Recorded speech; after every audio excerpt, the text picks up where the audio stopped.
The Safe Green Schools team is a team that's focused on making sure our schools take advantage of every opportunity for cost-saving green energy infrastructure improvements, like transitioning to solar and clean HVAC systems.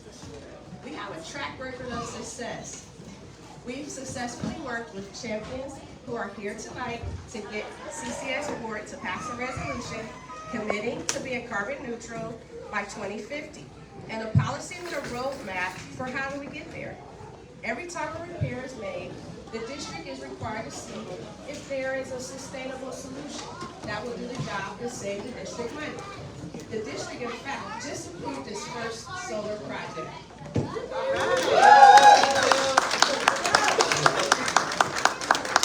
The Safe Green Schools team held school board member forums, candidate forums. We did our early voting registration, we did early voting drive, registration drive, we did an early voting event, and we have some Earth Day projects coming up. A little housekeeping before we dive in. We have back rooms that are down the stairs to the right, go downstairs, and then turn right again. We have a composting stage here. They just got it rent, so now they're in 3 of our district's elementary schools: Salem Elementary, Valley Forge, and Indianola Informal. We also have a kids area that is supervised by adults. And for any nursing mothers, we have a special room for you that's room 22. So our program tonight, we're going to have a panel discussion. So we brought these panelists together before they each play an important role, because they each play an important role in helping CCS save money while going green. And together they'll talk about the ways the state, the city, and the district can partner with each other and with parents to make our schools more energy efficient and resilient. We'll talk about why now, what's the plan, and what's the vision, with intros from parent leaders involved in the Safe Green Schools campaign. And we'd like for you to stay for office hours at the end to talk with panelists and leaders about how you can get involved. So please, jot down any questions you have so that you can ask them at the designated time. And now I'll pass it over to our panel facilitator, Amanda King, to dive in. Thank you, Tasha. I'm Amanda. I'm a parent of 2 kiddos in Indianola in elementary grade. And I got involved with Safe Green Schools because I know sustainability and energy savings are financial winners for our school district.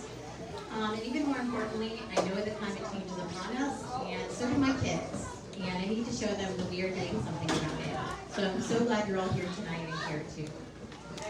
Tonight we have 4 incredible people up here who've taken the time out of their schedule who are actually moving this work forward, not just talking about it. So I'm going to ask each of them a question, but think of this as a conversation, not a press conference. So panelists can feel free to chime in on other questions and get a discussion going. So I will introduce the panelists first.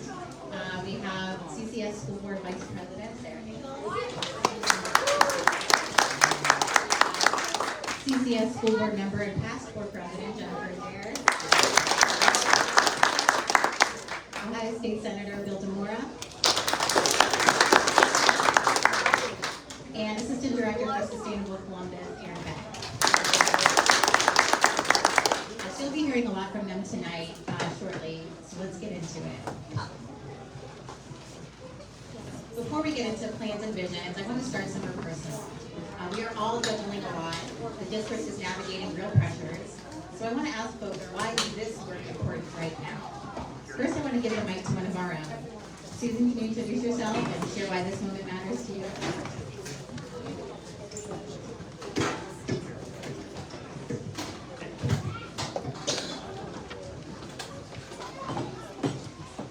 Sorry about that. It's a little hard jumping everything.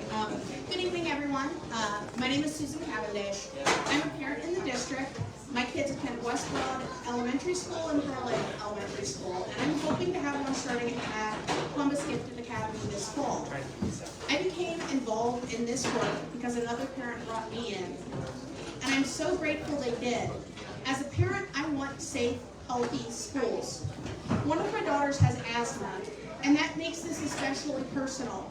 I think about the air she's breathing in and the environment she's in every single day. But this just isn't about my kids. I want a bright, clean future for all of our children. And I believe that the future can go hand in hand with fiscal responsibility. And the reason this matters most to me right now is because of the moment that we are in.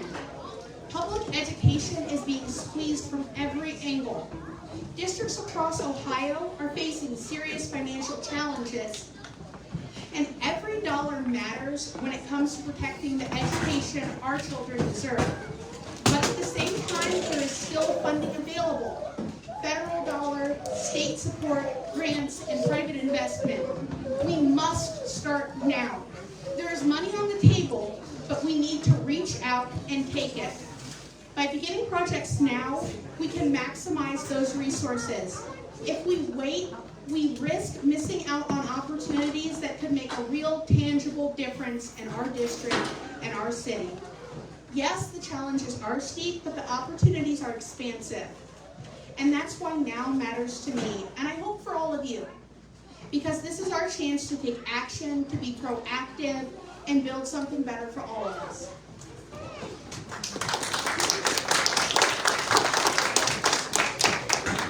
Thank you, Susan. So I'm going to start tonight by asking Sarah and Jen, our school board members, what spurred you to champion sustainability investment and commercialization at CCS? And what does this make possible given everything the district is doing? Hi everyone, my name's Sarah Ingalls. Hi, my name is Sarah Ingalls. I am the vice president of the school board. The reason that I really got into championing the green school policy is because it was something that I heard from my constituents, you all, when I was initially running in 2023. It was something that was important. I also personally believe it's important as somebody who lives with asthma. My partner's here to tell you that I never know where my inhaler is, so I'm constantly suffering from it. But it's also just a major opportunity. So green energy is a space right now that is bipartisan. It is favorable. It is something that we can actually make inroads in. And it is something that can make our lives more affordable. And so when we start looking at the projects that we're starting to do, and we have Jeff Rowe here from the district, who is kind of our staff champion, the one who's leading a lot of this work. It is something that is achievable, and there's no reason why we shouldn't be looking at it as a safe investment when we're looking at climate change coming down the pike. So I really started to champion it for all of those reasons, but really affordability and saving the district money is probably the main one, and it is the main driver on top of all the other things that come along with it. Yeah, similar to Sarah. So I personally, I'm Jen, by the way, and I'm a mom too. I'm a CCS mom, and that's why I do this. So just like you all volunteer, I just volunteer in this capacity, right? And I have two kids in our district. I have one at Centennial and one that's in pre-K over at Mays. And like you, just, ensuring that our schools are safe for our kids and our community. For me, because I've been involved, like some of you, in our local neighborhood efforts, I was on our area commission, and I actually for a while sat on the Columbus Park and Rec commission as well, and I worked with them on the tree canopy. So that was kind of my first understanding of environmental things, and that was a while ago. And so I personally believe in this. I have solar panels on my house, and it is amazing. You don't have to pay AEP, right? I don't know if any of you have that. And so I personally believe in it. But sitting last year as chair of our Equitable Transparent Resource Management Committee, which really is about money and budgets, really understanding that these investments in clean, green energy can really save the district money. It also teaches our kids, it saves the environment, and we are going to get career technical education out of this as well, because these fields are in demand and our kids need jobs. The other thing that is just incredibly, important, and I mentioned the tree canopy, it's because I also understand the climate initiatives that the city has done, the commitments the city has done, and we as the school district own a lot of land within the city boundaries, and so we need to be a good sister government to our city to help them, all of us, right, meet their goals. And that's why I'm super excited that Erin has been a champion with us and helping us along this, and we'll hear from her as well. So the time was right. It all kind of aligned. The district has been, and Jeff can tell you, the district actually has been doing green. We just hadn't been tracking it all holistically. We had been changing lights. We had been, doing other initiatives. So we had been, the kids have been doing recycling. We have the garden. We do all those things, right? But this is now a focus of the district, and we have policy behind it, and there'll be reporting and metrics and all that great stuff. So the time was perfect, and I'm really excited for the work that we all have to continue. Right, this is just the beginning of it, and so yeah, that's why I'm excited and why I support it.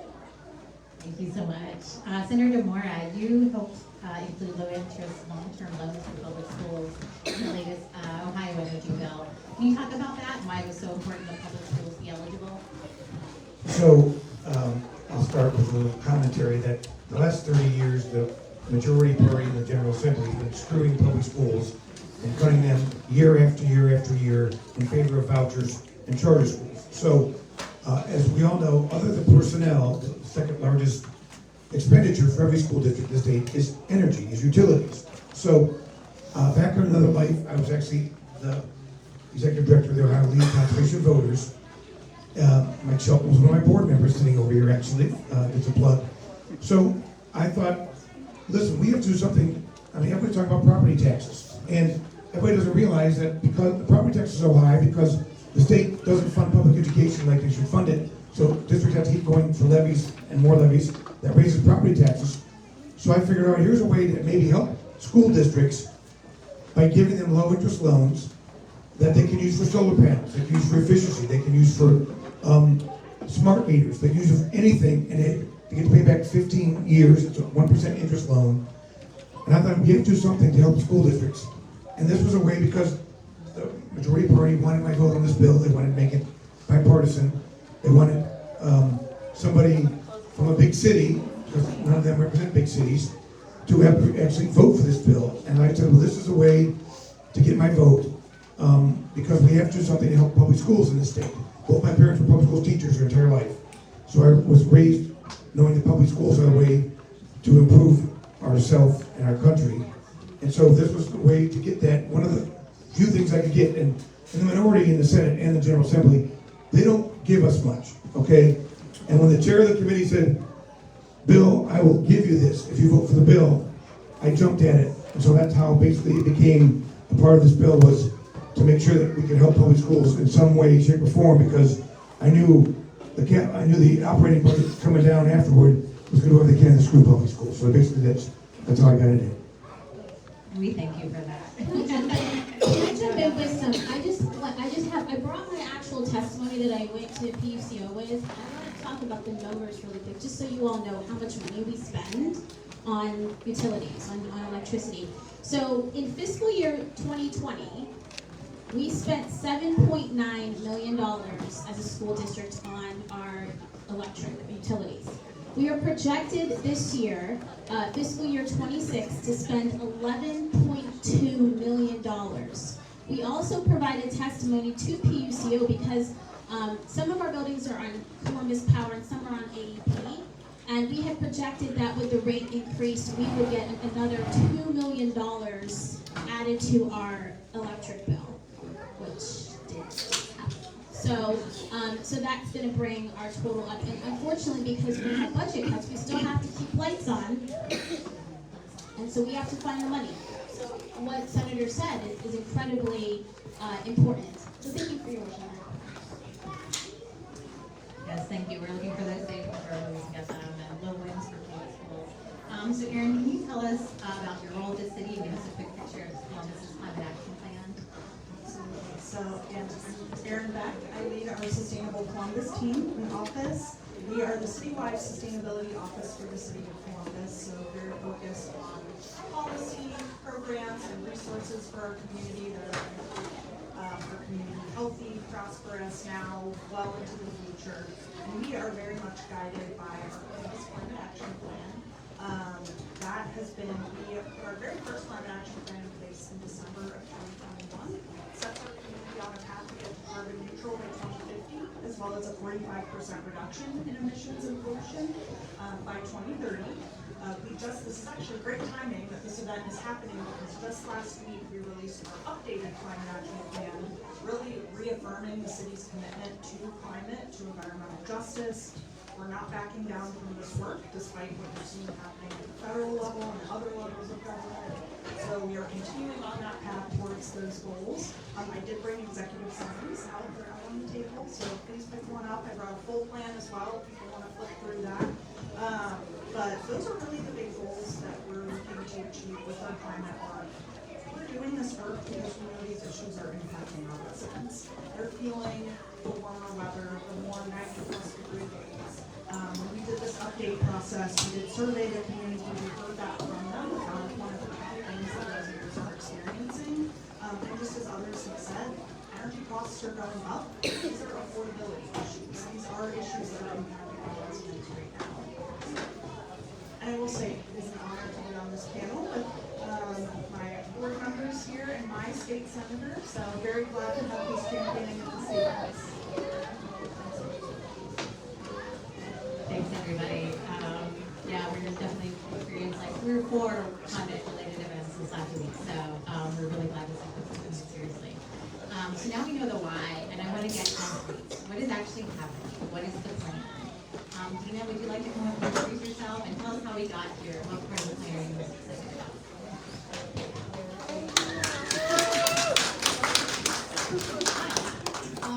My name's Dina Seco. I'm a parent at Indianola. I have 2 kids. And how we got here. So the district, you may or may not have heard, last year was very busy in this arena. And early in 2025, they passed a resolution to be carbon neutral by 2050, which, if that sounds familiar, we matched what the city of Columbus did. And then later in the year, towards the end of the calendar year, they passed a policy that set benchmarks to how to reach those goals. So really incredible progress. And how we got here was, and one of the things I'm most excited about for the future is collaboration is one. So we had parents and community members communicate to our board, to our administration and others, what we wanted to see in our district, and they followed through on what they were. And it took collaboration with the city of Columbus. They showed up in committee meetings and testified and gave information about the climate action plan. It involved not just parents, but the administration. So the has been doing a lot of work on the grounds.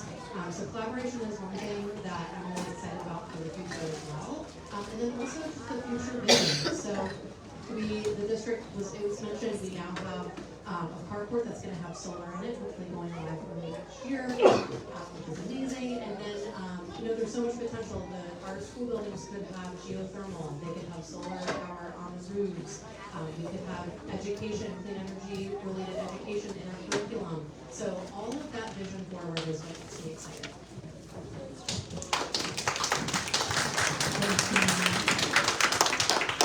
Jen and Sarah again. We've been hearing about the board resolution passed last year. Can you walk us through both of those, especially the most recent one on implementation and how we set up the district for success going into strategic planning? Sure, so I'll start from a high level and then have Jen jump in and correct me where I'm wrong. Jeff, correct us. So since I've been on the board, I've been the chair of the Policy and Governance Committee, and through that committee, we look at all kinds of policies of the district, both on regular routine and then things that come up that we have to do as a board.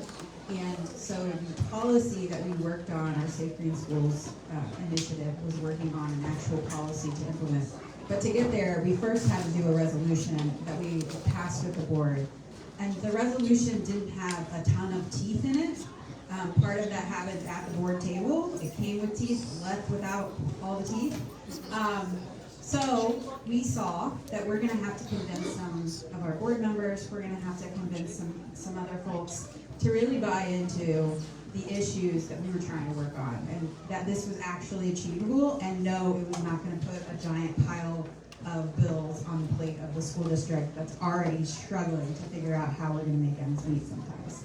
And so we worked on that through the course of a year, and a little bit to what Dina was alluding to, we pulled together a coalition of folks, both to try to figure out a strategy and to help us get out and educate people and tell them, the truth about how these things are working, to talk about the federal initiatives that are available, the funding that is available, the work that is actually happening in our Ohio State House on this subject matter, which is incredible. I really do. I feel super positive about things coming out of the State House, but these things are very good. And so we went out and we talked to people about that. And through the course of the year, we were able to get enough buy-in to where our board was able to pass a policy that did have some benchmarks in it that would set forward how the district would evaluate things like contracts and the types of things that we're going to do for our schools. So we regularly have roof replacements. We have 112 buildings.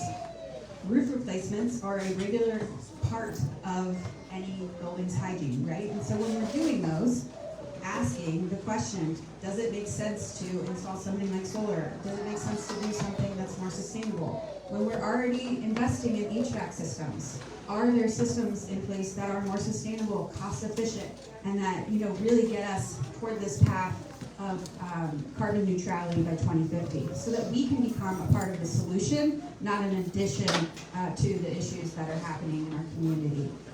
And so passing that policy was really important because it gave us, first of all, something that we could fall back to and say, hey, here's how we're going to hold ourselves accountable, ourselves as the board accountable. Here's how we're going to hold ourselves as a district accountable. But also, these are the checkpoints that we're going to need in order to make sure that we're going to hit the goals that we said that we want to hit. And so having that policy in place is really important. And then we have a good team with the administration really working and figuring out the nuts and bolts of how we implement this.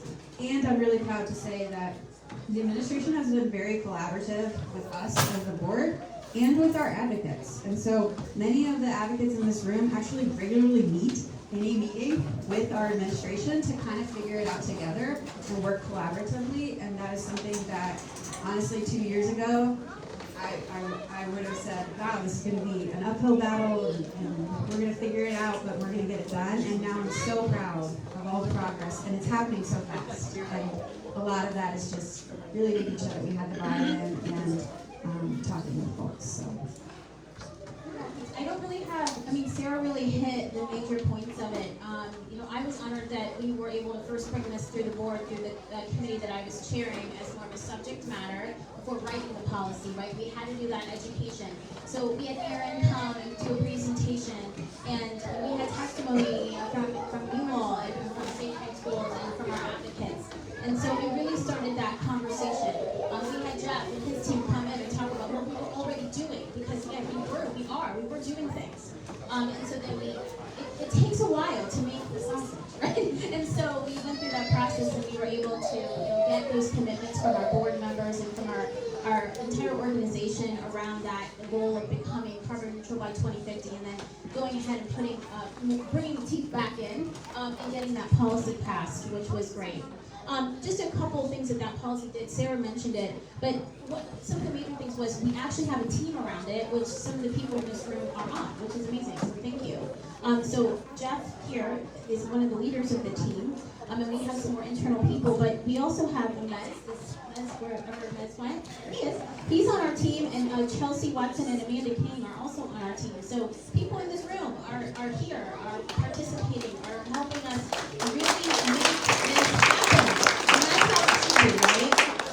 And we also, like Sarah mentioned, it's not the most glamorous part, but it's the most important part. It's the process part. About how do we make sure it gets implemented in our practice. And Sarah was talking about making sure when we have roofing projects, it gets considered. So the team has done amazing trying to figure that out and put those processes in place. And we also are now going to be getting public reports, and I believe a public report is coming very soon to the board. So we'll be talking about it and talking about the benchmarks so that there is public accountability to that as well. And then, the board has set other kind of goals around, using and acquiring the renewable power. Sarah mentioned some of those. So again, this is just a lot of collaboration, but to be honest, it happened because of this group of people here. continuing to push and call us and sit in meetings with us. And not that we, we care in our district care, but it's really about that constant buzz in your ear, right? To keep pushing. And so I just want to thank all of you, and I publicly again want to thank Jeff, because in reality, like, you guys, he's the one that's doing it. So me and Sarah just get to be on the panel, but it's him and his team that are actually implementing. So keep a really good job.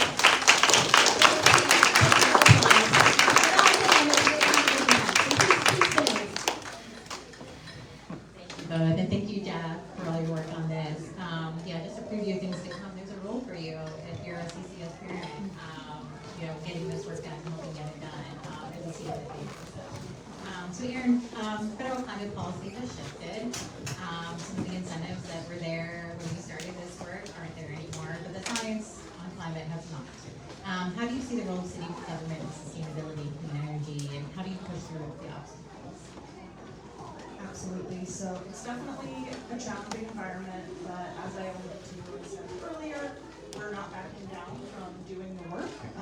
Cities, we don't have all the regulatory control over everything, especially to the energy grid, but there is a lot that we can do to make a difference. And local communities is really where the action is happening, it's where projects get implemented, so we still have a lot of room to make a difference. And I will say one thing I am also proud of is last week, the city of Columbus did join 40 other communities across the country to actually sue the EPA for their work. So sue the EPA for their reversal of just backing down from classifying greenhouse gases as pollutants. They are, the science hasn't changed. But yes, very proud of one of 10 cities across the country, including Cleveland. So I was getting in there quite fast.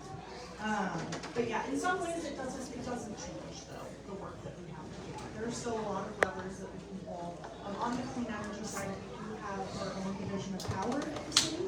And so that is a space where we continue to push. We've added 45 megawatts of solar on our own property that's now powering the division of power. And we're having conversations with the district about what might we be able to creatively do on properties that are served by the city's division of power. Clean energy purchasing, that is also something that I am a big advocate of and supporter of. We have our Clean Energy Columbus aggregation program, which is for residents and for small businesses. I brought a little brochure. We're celebrating 5 years of that program. We've been able to deliver 100% clean energy. We've saved residents well over $60 million at this point on their energy bills. And we are providing solar from 2 Ohio projects, one in Clinton County and one in Fairfield. And we've got a wind farm on the way that's powering that program. So I think that's another area where local communities, businesses, residents, everybody can, access clean energy through those strategies. Awesome, thank you so much. So Senator Laura, how can you help the district and the city navigate state agencies to actually access the money and regulatory support that is out there? So I wish I could just call an agency up and say, do what I want, but it doesn't work that way. If we elect the right person for governor, it might be a little easier for me to actually get through to some state agencies. But, so I can't tell anybody how to spend their money, but what my office does, for instance, there are lots of, around the state, there are lots of potential solar energy farms that are trying to be developed. And unfortunately, our power setting board doesn't vote for a lot of them, but my office and myself have written letters of support of several of them because I understand how important it is. And some people will tell you, well, you can't, ruin farmland, but you can grow crops and you can have animals with solar panels. The technology is there for, it all works now. Maybe it didn't work 20 years ago, but it works now. But anybody that wants to do this, especially in my district, but I hope other districts too, because unfortunately, there are only 9 of us in the Senate. They're Democrats. We all represent urban areas. So the places where basically most of the solar farms want to go up, or these wind projects, happen to be in districts that my counterparts on the other side of the aisle represent, and they're not the biggest fans of these for the most part. So, but especially for the school funding, the school project, we got an example, House Bill 15. If Columbus wants to do that, you put in the stuff, you let me know, and I will hound the departments to make sure you get as much money as possible.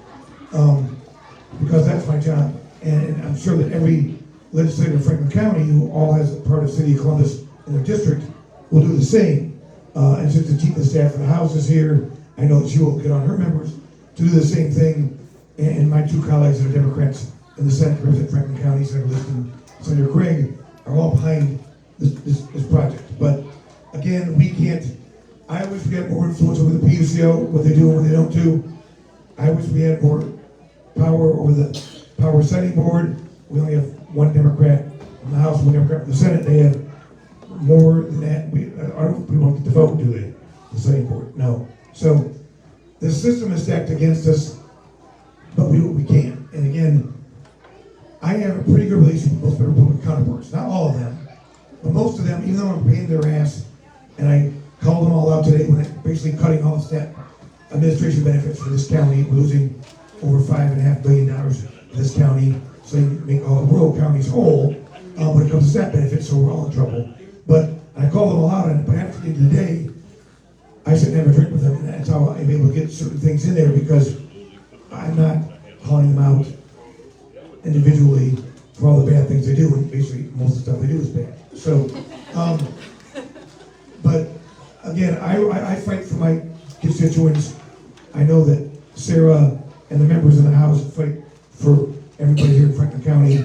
So you just let us know what you need, and I'll make a big stick of it. And if you haven't noticed, I'm kind of a media whore. I'm in the news all the time, whether it's on Spectrum, on any one of the 3 local channels. I'm never on Fox for some reason, I don't know why. I'm always in the dispatch calling out the legislature or somebody I think is doing something wrong.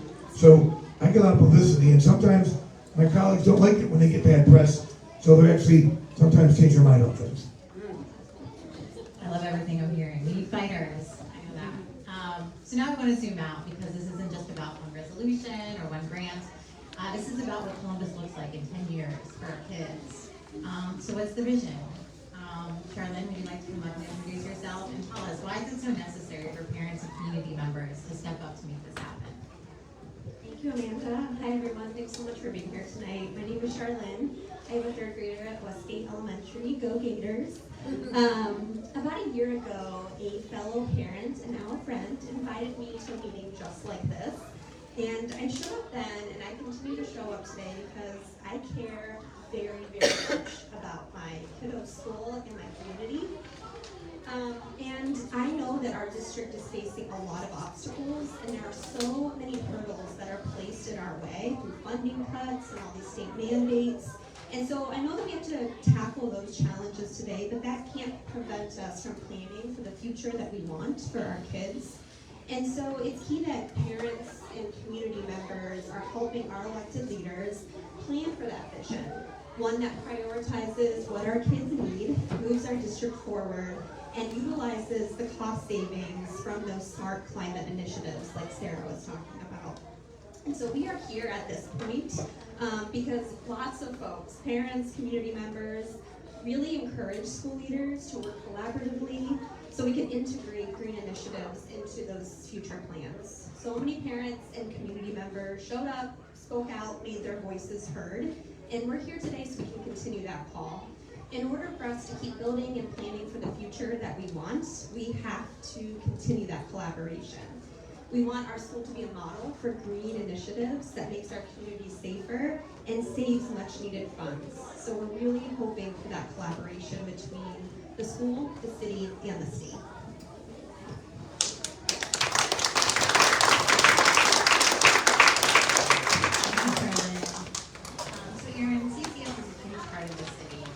Columbus to truly lead on sustainability, the school district, the largest school district in the state, has to be part of that story. How do you see the path for real collaboration between the city and CCS? Absolutely. So I think that word collaboration we talked about earlier really is key and is critical. I don't think I mentioned this at the beginning, but our climate action plan, it is a community-wide plan. It's not just for the city and our operations. It's the whole community. It's private sector, nonprofit. So all of us working together towards these goals is what it's going to take for us to get there. So we can definitely be a great partner in helping prioritize and thinking about how to have impact in this space. I think we've already seen that happen with the schools adopting their policy and getting in alignment with the climate action plan, which is so exciting. And really, in some ways, at the simplest level, I keep thinking of with the schools especially, there's two buckets really we can be taking action on, which is around operations, and then there's the curriculum side. And I think for operations, it really is that focus on buildings and energy, as well as transportation and transitioning fleets away from diesel. I don't think I mentioned this either, but we do a greenhouse gas inventory every single year, and most of our pollution is coming from buildings and energy, as well as transportation. So that's why I always go back to those two buckets as being what I can will make an impact. And so we are definitely here to,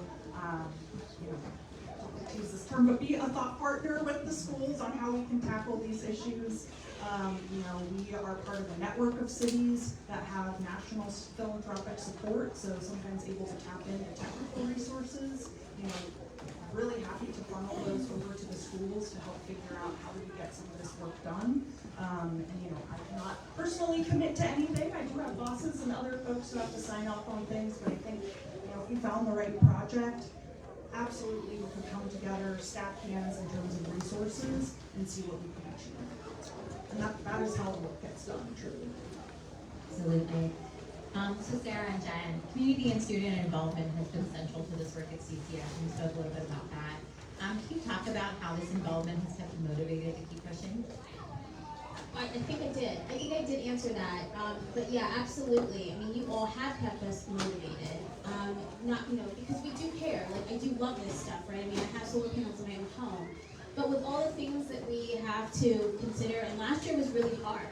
We had to, cut $50 million from our budget. But you helped us stay focused on these things so we could also get our policy done. And that's the kind of collaboration that we need. And also just having open dialogue like this, right? We did a lot more talking out loud about our challenges and about ways that our community can get involved this year and in the past year, and we will continue to do that. So there's a lot of opportunities to get involved. Another thing is student voice. We all said here, we're doing this for our kids, but we also know our kids care too. And there are ways that they can get more involved. And it's not just like what I said, career tech, it's actual involvement, advocacy, and all of that stuff as well. I do want to kind of jump in on what Erin said. We did kind of talk a lot about buildings, but she's absolutely right. Like, the district's biggest contributor is our busing. And we've already been trying to tackle some of the busing issues as a finance kind of issue and a community value issue. But we have also started to look at it more from the green energy space as well. So those discussions are being had. We are also not only partnering with a Sustainable Columbus, but we also have great partners with our city council members as well in terms of collaborating and bringing in additional funds. And so I think that, as a city, it's great to be in a blue city, right? Where we care about this stuff, and it's just about how can we all come together, whether it be our kids all the way up to our mayor, right? Where we all are coming together to really work on these as a holistic kind of exercise. And I think that's happening because I don't think, like you said, some of the stuff you just can't argue with. And so that's really exciting. So yeah, we definitely are going to be working on more student voice, and there's room for anybody that wants to join the table. So, Amanda there, other people are there already, but you don't have to also give a ton of time. We have committees, and actually the committee that I'm chairing this year is our Academic Facility Alignment Committee. And we're going to be doing an exercise around educational visioning. And so really when we talk about our minimum expectations for what is in each kind of school building, having that so that we as a community knows when we go to build a new school or renovate a new school, what do we want in that? And this discussion comes in that as well. So it's about student experience and academics, but it's also about what should be in the building. So some of the things that were mentioned, around the energy and things like that. So these are dialogues and discussions that we're going to keep having, but I ask you to come and join Or if you want us to come back and talk about things more specifically, come to your school. Like, we will do that. We really want to get out and engage you in these conversations, because together is really how we get stuff done. Yeah, and I guess I just want to add, the community voice is really important. School board members, it is not a full-time job to be a school board member. We literally get paid like $4,000 a year. You cannot live your life on that salary. So you do have to have another job, or another form of income, some other way to live, right? And so I do actually have a full-time job. The thing that was really helpful with our advocates is that they helped me stay on track by keeping me on. I knew every 2 weeks, on Thursday mornings, I was going to get a call asking where we were in the progress, right? What's going on, what's coming next. And that was actually really helpful, and we continue on that, roughly that cadence, because it is really helpful, because this is not my full-time job, and I don't say that as an excuse, because I'm absolutely committed to the work and very, very interested. But we were trying to figure out how to cut $50 million. There's lots of things that happen in 112 buildings throughout the year. So stuff can get sidetracked, and it's not always because your board members don't want the thing to happen. It's simply, we only have so many hours available in the day. And so having advocates who are constantly reaching out to you and like helping you think through how to get things done and helping you, move the ball forward is so, so key.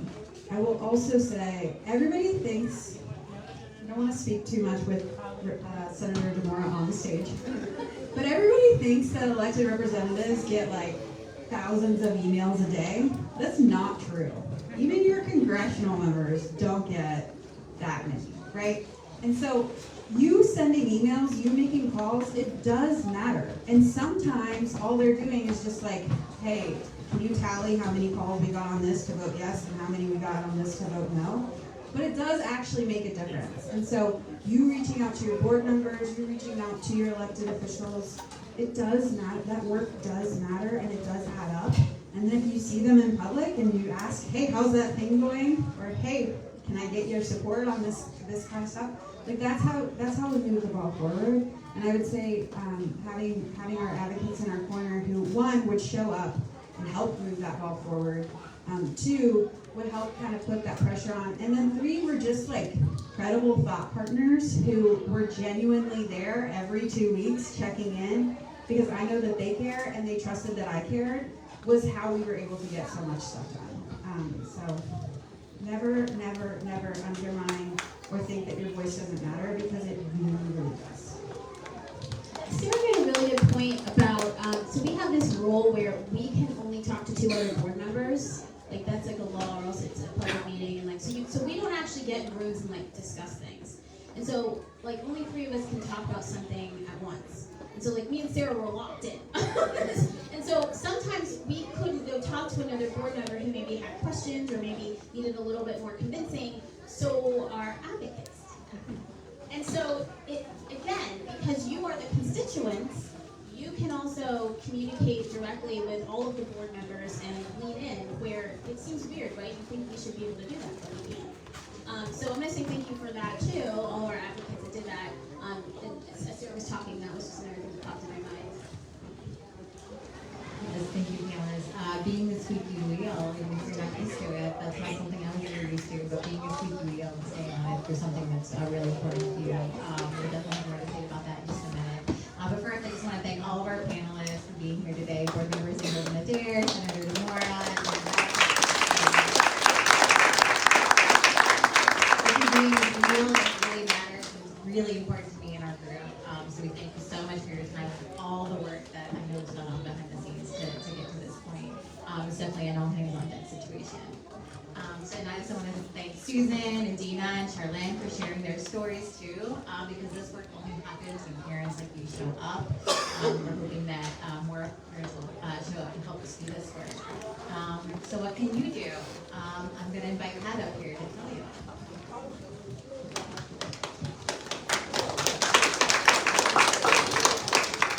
Hi everyone, I'm Kat. I'm also a parent preschooler.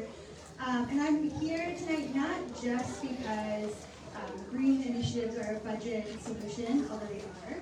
And I'm not here just because we only have one planet that we all have to live on, even though that is also true. I'm also here because in St. Free Schools, I have found a way to connect to my fellow community members and to make positive change at a time when so much feels out of my control or too big. Working with this group over the past year, I've seen that it's not true. We have a lot of power together. And if you're sitting there all fired up thinking, oh my gosh, this is great, I have power, I have voice, what can I do with it? I'm happy to tell you. After this, if you're wondering how to get more involved or what to do next, we've got you. Earth Day is coming up in April.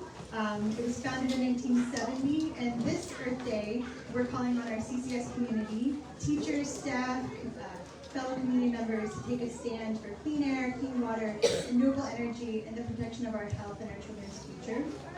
Safe Free Schools is going to be coordinating events happening at schools, we hope all throughout the district between April 18 and 26. And these events we hope will be led by a parent, teacher, or student at the school. So these events will have an activity like a schoolyard or neighborhood cleanup, a clothing swap, a pollinator garden, or some other fun activity.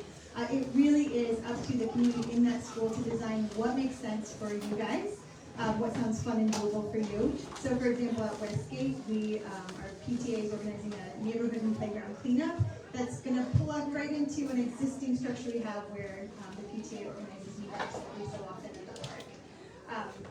If that's something that sounds really exciting to you, because this is a chance to bring the school community together in support of our community climate, and it's also a chance to celebrate. We've heard a lot about all the amazing progress that's happened this past year, and while we do the work, it's important to also celebrate and bring joy to the work so that we can keep going. Can I just share a quick project? Duxbury Park Arts Impact, they're doing recycled material craft projects. So they'll be doing projects made out of recycled materials, so art projects. So our hope is that these projects are things that kids can get involved and be part of and feel part of it also. So if you're interested in doing something like that at your school, or if you're wondering if your school has something like that going on, here in about 2 minutes we're going to wrap up, and during that open office hours time, if you find anybody in a green t-shirt that looks like this, we can help connect you. We'll take down your information and we'll follow up later. So with that, I'm going to pass it to Ryan to close this out.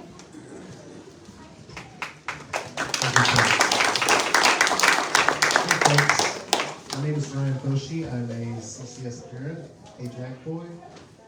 I'm a member of the Safe Green Schools team, and I'm the co-chair of the Clintonville Green team, which is part of the area commission in Clintonville. First of all, I just want to say thanks one last time to Bill, Sarah, Jennifer, and Aaron. Thanks a lot. Compost exchange, quick shout out, compost exchange rules. We washed the dishes back there as washing the dishes, so we didn't use as much. And Columbus Mennonite Church, raise the roof. All right, so please throw away or compost anything you smell from dinner. Does your school have a recycling program? Something to think about. Please stay for office hours. We got 30 minutes or so. Come find a Safe Green Schools leader or chat with any panelists that are still hanging around. Chat with each other. So there's one message I'd like to share with everyone right now that I've seen as a chair of the Green team over the years and before. So there's lots of forums or groups where leadership happens at a church, at a school, at a nonprofit, or at the neighborhood, city, or state level. There's leadership happening all over the place. But it all comes back to people actually doing things. Nothing happens unless a person, one individual person does that. Then you have small groups of people. You get a friend. Next thing you know, you got 2 or 3 people. Oh my gosh. Stuff's really starting to happen then. So people pitch in to get things going. On their own, at your house, or at your school, or in some venue that you're part of, like this one. People make connections, and people ultimately make the things happen at the end. So You may think I can't do anything.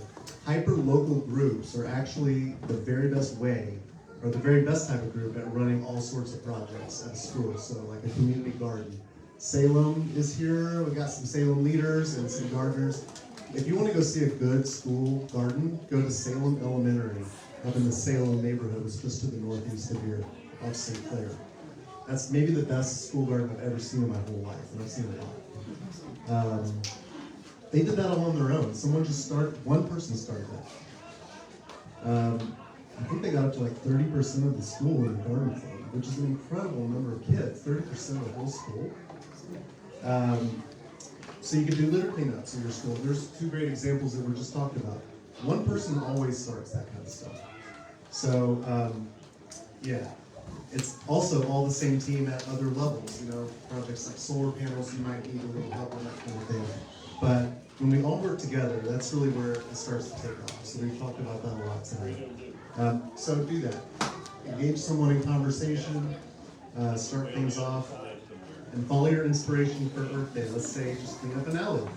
It's fairly low lift, straightforward project. And you can get your free supplies from Peak Forms Theater. You don't have to pay anything. They'll get free stuff from the city to do that. So yeah, just like that, you're already starting in your school. So if you can't find anything in your school, if you ask around and nobody's just a bunch of blanks, you can start a conversation with your PTA or your principal. It really just takes one person. That's always how it happens. And then you can find peer groups at other schools. You can copy. That's what we do at the Clintonville Green Team Center. We copy other great projects of other neighborhoods, like if Westerville has a great project, for example. Learning by example and a little bit of imitation is a sincerest form of flattery, but also it's a great way to guarantee you're going to be successful because you have a good model to follow. Yeah, so maybe you can get up to finding a grant for your project sometime after you get going.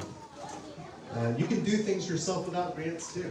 You know, like if you're really signing, a lot of the projects that we do in the neighborhood, we have zero budget for. It's just folks coming together and we get a little bit of philanthropy and a little bit of getting it going on and find partners.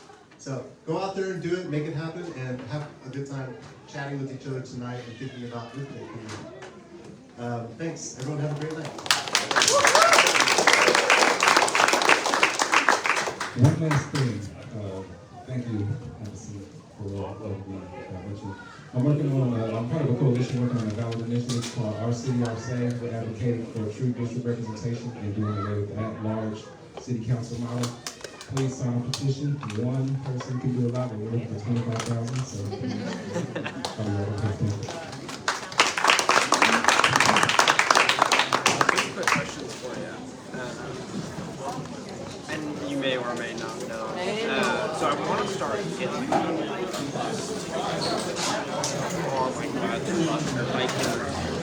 bike yourself to work day, whatever that is in a day. Kids feel comfortable biking to campus. There's biking there. I mean, a few different